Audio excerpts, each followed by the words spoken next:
जनवरी 2026 IPL इतिहास एक काला अध्याय जोड़ता है।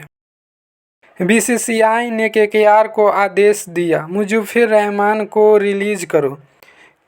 कीमत 9.20 करोड़ रुपये।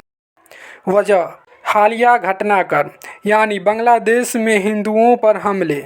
लेकिन ये कहानी सिर्फ क्रिकेट की नहीं है, ये है धर्म के नाम पर राजनीति, कॉर्पोरेट पावर गेम और एक सिस्टम का जो सवाल पूछने पर राष्ट्रवाद को ढाल बना लेता है। बीसीसीआई कहता है हालिया घटनाक्रम, लेकिन क्या सच है? बांग्लादेश में हिंदुओं पर हमले वाकई में हुए, लेकिन क्या आईपीएल खिलाड़ी उसके लिए जिम्मेदार है? मुस्तफिर तो पेशेवर क्रिकेटर है, न कि बांग्लादेशी सरकार का प्रवक्ता। फिर भी बीसीसीआई ने केकेआर को नोटिस भेजा। और तो और केकेआर के ऑनर शाहरुख खान को गद्दार का टैग भी दे दिया। जब बीसीसीआई को राष्ट्रीय भावना इतनी प्यारी थी तो ऑपरेशन सिंदूर के बाद भी इंडिया वर्सेस पाकिस्तान मैच क्यों करवाया था? या फिर पैसा का भाव तब ज़्यादा था? सवाल तो बीजेपी से भी किया जाएगा। आईपीएल में खिलाड़ी को रखने पर शाहरुख खान गद्दार, तो शेख हसीना को रखने पर पीएम क्या गद्दारी का फैसला धर्म के आधार पर होता है?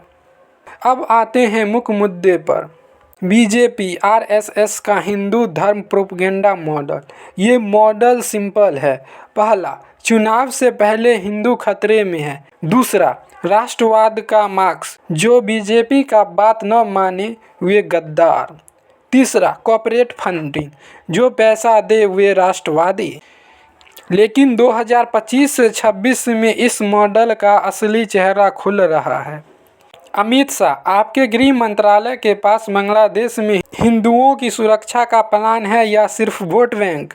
जैसा बीसीसीआई में आपके बैठने से पहले क्रिकेट धर्मनिरपेक्ष था, अब हालिया घटनाओं का शिकार होता जा रहा है।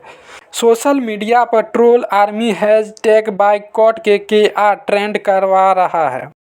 शाहरुख खान को पाकिस्तान एजेंट कहा जा रहा है, लेकिन सच्चाई ये सारे ट्रेंड ऑर्गेनाइज है बीजेपी आईटी सेल का। लेकिन एक सवाल, जब अडानी के झारखंड पावर प्लांट से पूरे बांग्लादेश में इलेक्ट्रिसिटी सप्लाई होता है तो हैशटैग बाइकॉट अडानी क्यों नहीं ट्रेंड करता? सवाल बीसीसीआई से, क्या खिलाड़ियों की सुरक्षा का मतलब सिर्फ धर्म से है? अगर एक बांग्लादेशी प्लेयर आईपीएल में सुरक्षित नहीं तो T20 वर्ल्ड कप से बांग्लादेश को बाइकॉट करना होगा, या फिर ये बीजेपी के इशारों पर बयानबाजी है?